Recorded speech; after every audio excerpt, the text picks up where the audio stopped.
اس کا اتنا پرسنٹ مجھے دینا، ٹھیک ہے، یا بھائی ٹھیک ہے اتنے میں وہ کہہ دیتا ہے کہ اگر میری یہ چیز تم جو ہے وہ 10 کی بکوا دو گے تو 2000 میں تمہیں دوں گا، تو یہ وہاں پہ اس کا کمیشن طے ہوتا ہے۔ تو کمیشن لینا جائز ہے، یک طرفہ بھی لینا جائز ہے اور دو طرف سے بھی لینا جائز ہے۔ ہاں البتہ یہ ضروری ہے کہ کمیشن عرف کے مطابق ہوگا، مارکیٹ میں جتنا کمیشن رائج ہوگا اتنا ہی آپ لے سکتے ہیں۔ اگر 2000 روپے فی جانور کمیشن چل رہا ہے تو آپ 2000 ہی لے سکتے ہیں، 2500 نہیں لے سکتے۔ اگرچہ آپ کہیں کہ بھئی میں نے تو اس سے 2500 کر لیا تھا، یہ طے کرنا بھی جائز نہیں ہے، یعنی عرف سے زیادہ کمیشن طے کرنا بھی جائز نہیں ہے اور طے کر کے زیادہ لینا بھی جائز نہیں۔ ہاں عرف 2000 کا تھا، آپ کی بات جو ہے وہ 1800 میں ہو گئی، 1500 میں ہو گئی، تو اس میں کوئی حرج نہیں ہے، کم میں طے ہو سکتا ہے لیکن زیادہ میں جو ہے وہ طے نہیں کر سکتے۔ یعنی 2000 ہی رکھیں گے کیا؟ جانور چھوٹا ہو بڑا ہو کچھ بھی ہو؟ وہی میں کہہ رہا ہوں کہ اس کا تعلق عرف پر ہوگا نا، تو عموماً پیسوں کے بجائے، فکس پیسوں کے بجائے ہوتا یہ ہے کہ جو ہے وہ پرسنٹ پر ہوتا ہے کہ بھئی یہ جانور کا سودا جتنے میں ہوگا، 3 لاکھ کے جانور کا سودا ہوگا تو مثال کو میں اس پہ آپ سے جو ہے وہ 1% لوں گا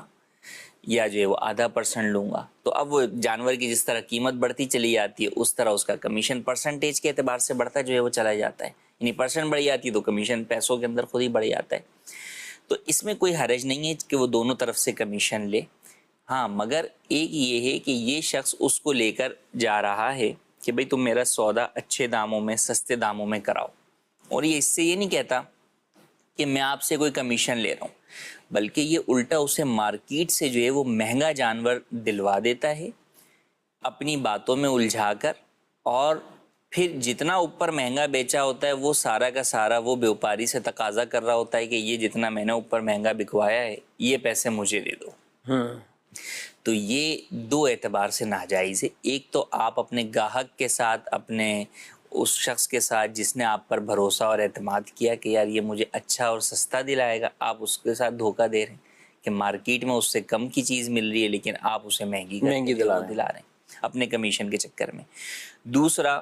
جو آپ بیوپاری سے طے کر رہے ہیں کہ بھئی تمہاری قیمت تمہیں ملے گی، اس کے اوپر جتنا بھی ہوگا، جسے ٹاپ رکھنا جو ہے وہ کہتے ہیں، وہ میرا ہوگا، تو یہ بھی جائز نہیں ہے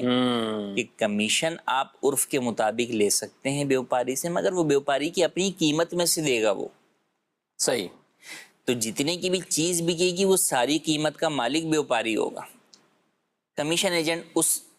میں سے اپنے صرف کمیشن کا حقدار ہوگا۔ یہ کہنا کہ بھئی یہ چیز تو 10 کی، اب آگے چاہے تم 20 کی بیچو یا 30 کی بیچو، اوپر کا سارا تمہارا، یہ جائز نہیں ہے۔ اور یہ تو اتنا زیادہ گاڑیوں میں ہو، مکانوں میں ہو، فلیٹوں میں ہو، یہ والی صورت زیادہ ہے، کیونکہ جی اس میں دیکھا ہے کہ کمیشن ایجنٹ جو ہوتے ہیں وہ محنت بھی کوئی زیادہ کرتے ہیں یا جان لگا دیتے ہیں۔ وہ کہتے ہیں کہ ایک مالک نے 1 کروڑ روپیہ لگا کے پراپرٹی بنائی، اس کو جو اس پہ نفع آ رہا ہے وہ 3 لاکھ آ رہا ہے، 5 لاکھ آ رہا ہے، اور بعض اوقات وہ ایسوں کو آفر بھی اتنے نفع کی کر دیتے ہیں کہ بھئی مجھے تو 1.5 چاہیے، 1 کروڑ 5 لاکھ چاہیے، اب تم جتنے کا بھی وہ ڈھونڈو۔ تو اب وہ جان لگا دیتے ہیں کہ بھی ویسے بھی اگر 1% لیں گے یا 2% لیں گے تو وہ بڑا محدود سا ہوگا، 10,000 تک چلا جائے گا، 20,000 بالفرض چلا جائے گا، لیکن اگر ہم اس طرح کریں گے تو لاکھوں روپے بن جائیں گے۔ تو یہ ٹاپ لینا تو کافی چل رہے ہیں۔ ہاں ٹاپ لینا اگرچہ چل رہا ہے مگر یہ جائز نہیں، اس کے ناجائز ہونے کی وجہ پر غور کرنا چاہیے کہ وہ دیکھیں شریعت مطہرہ نے حقوق کا تحفظ کس طرح کیا ہے۔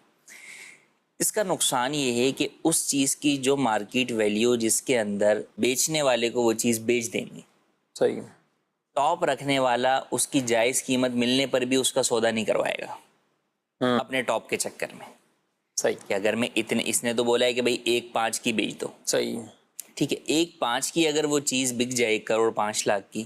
تو اس کو کمیشن مل جاتا، کمیشن میں۔ اچھا 1 کروڑ کی بک جاتی تو 1 کروڑ کا کمیشن، تو وہ جتنی محنت کرتا اس اعتبار سے وہ چیز بھی بک جاتی اور اس کو اس محنت کے مطابق اس کا کمیشن بھی مل جاتا۔ لیکن یہاں یہ ہوگا کہ وہ چیز اگر 1 کروڑ 5 لاکھ کی مارکیٹ میں ہے ٹھیک، تو اب اگر اس نے یہ ذہن بنایا ہوا ہے کہ میں نے اس پہ 5 لاکھ روپے حاصل کرنے، تو اب اگر وہ 1 کروڑ 9 لاکھ کا بھائی وہ سودا ہو رہا ہوگا تو یہ بننے نہیں دے گا،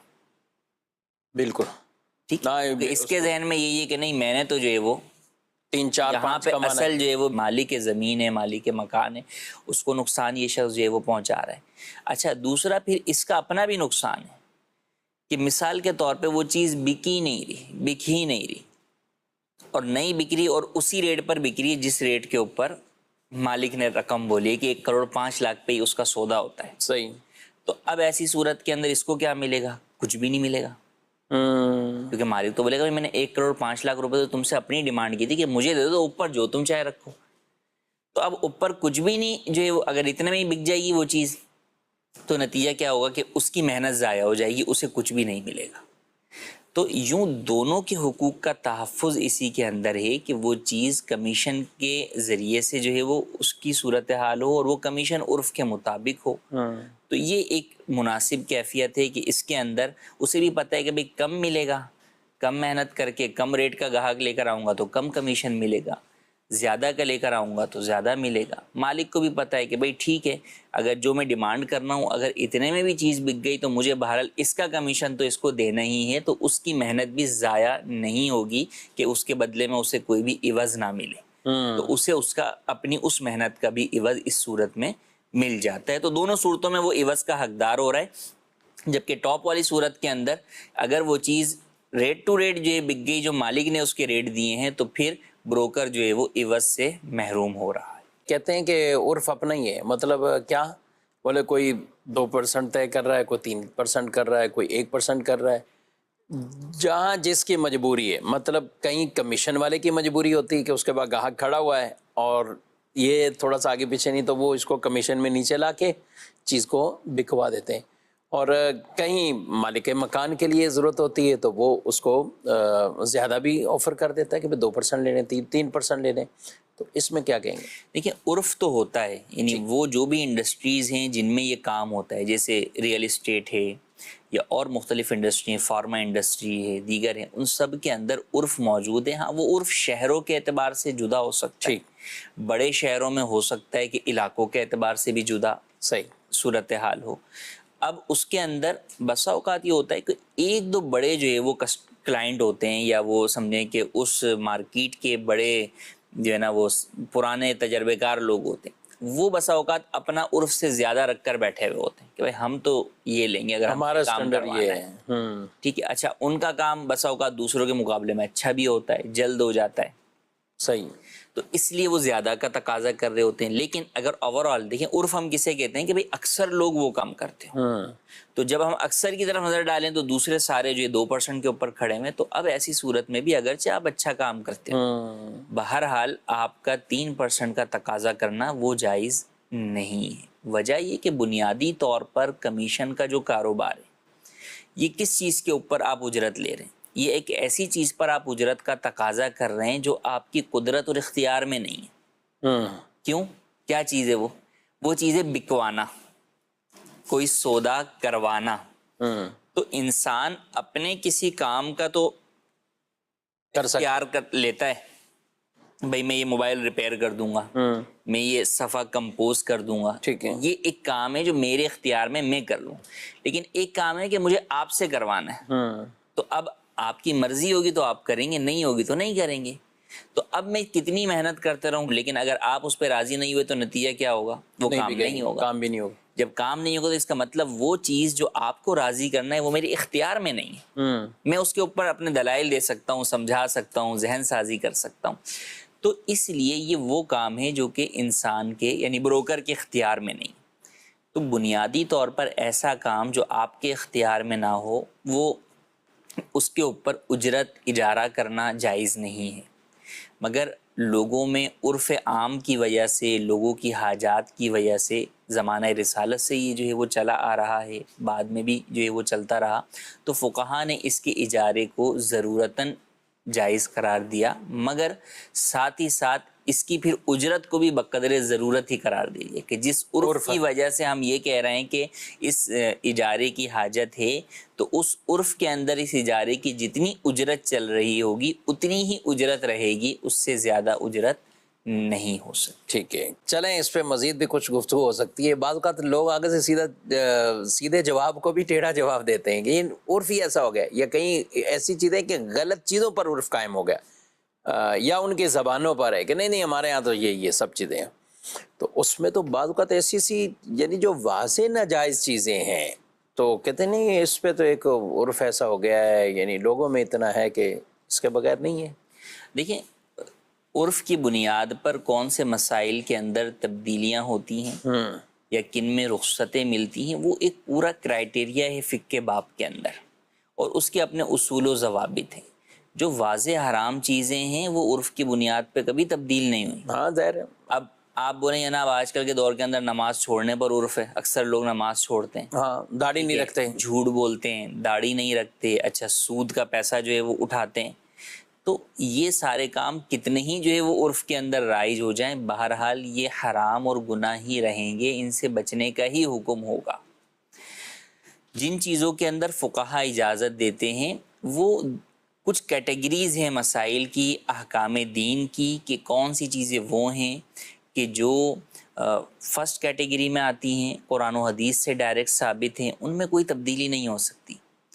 اس کے علاوہ بعد میں کچھ اور چیزیں آتی ہیں جو اجتہاد فقہا سے ثابت ہوتی ہیں، پھر اس میں اور کیٹیگری آتی ہے، اور پھر کس عرف سے تبدیلی ہوگی، عرف سے کس کا عرف مراد ہے، یہ پوری ایک فقہی بحث ہے.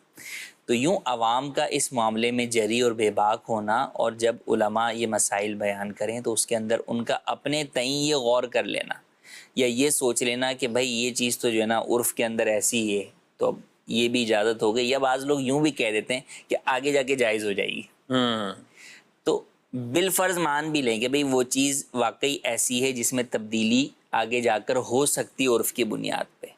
ابھی تو نہیں ہوئی نا. تو آج جو اس کا حکم ہے وہی ہے، آپ اسی پر عمل کریں گے، اور اس کے برخلاف عمل کرنے پر آپ گناہگار ہی ہوں گے. تو اب اس کو یوں ہی سمجھ لیں کہ بھئی پاکستان کی کسی قانون میں تبدیلی ہونے جا رہی ہو،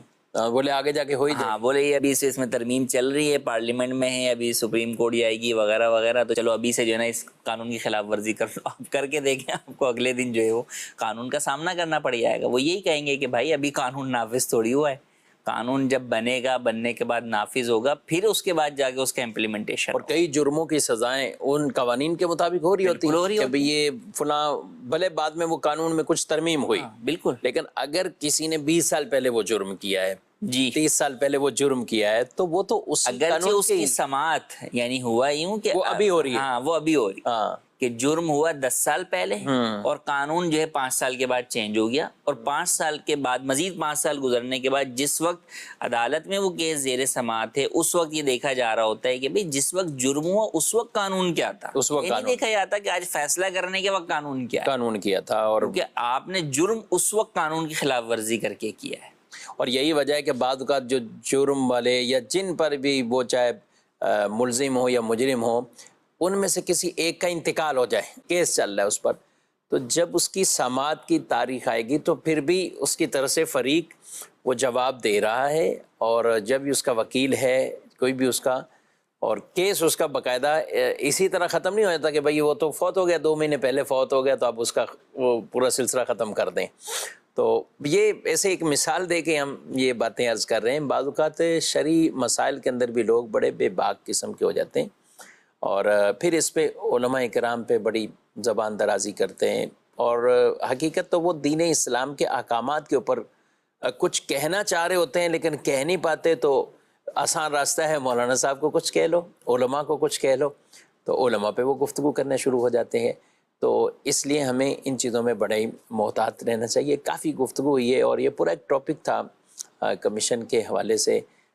سوال تو ہمیں جانور سے متعلق یہ موصول ہوا تھا، لیکن کمیشن کی ایک خاص کوئی منڈی نہیں ہے. یہ تو ہر طرف اب ایسا ایک جال وہ بچھ گیا ہے، اور لوگوں کے لیے آسانیاں بھی ہیں. ایسا نہیں کہ اس میں آسانیاں بھی ہیں. ایک آدمی گاڑی بیچنا چاہ رہا ہے، گھر لینا چاہ رہا ہے، اپنی مرضی کے مطابق کوئی ایسی لوکیشن بتاتا ہے، لوگ اس پہ ورک کرتے ہیں، اور وہ اس کو پورا ورک کر کے اور وہ چیزیں اس کو دلا دیتے ہیں. تو آسانیاں بھی ہیں، لیکن ان کے شرعی تقاضے وہ ہمیں پورے کرنے چاہیے. جی مزید سوال. میرا نام ہے حافظ عبد الرحمن، صادق آباد سے میں آیا ہوں. مفتی صاحب سے سوال ہے